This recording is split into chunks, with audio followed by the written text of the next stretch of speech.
Q was very nice. He called me on January 20th, and I broke down then.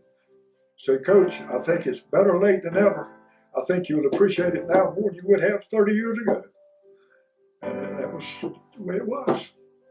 My life has been wonderful, and I attribute it to coaching and dealing with young people. I'm proud to have coached in the East-West All-Star game, and I was one of the coaches in the last North-South game in Greenville.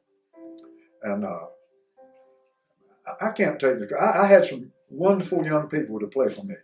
And I will never forget what the late Clarence Stasovich, who was the coach at East Carolina, said. I was in a methods class at East Carolina my senior year. And the professor was saying, teach them this and teach them that. Coach Stasovich stuck his head in the door and said, you don't teach them, you learn them. And I really picked up on that. And I never wanted to see or hear a young man or woman to say, Coach, I don't know what to do. I wanted them prepared for whatever may come up in a game. I can't even imagine the times that I bought a student's insurance so they could play out of my pocket.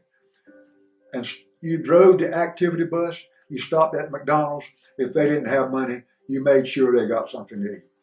Those were things that you did in those days. But the good thing is your players worked. Many of my football players got out of a pickup truck with tobacco gum on their hands, showered before practice and after, and played football. They were just tough. And you didn't have weight programs in those days because they worked. I told the people in there telling stories today that I was an introvert when I was young, no question about it. Red-headed, freckle-faced, ugly, bite my collar, you know, and somewhere along the line I developed some confidence, and I think coaching did it and changed my life entirely. And I can say I'm proud of that.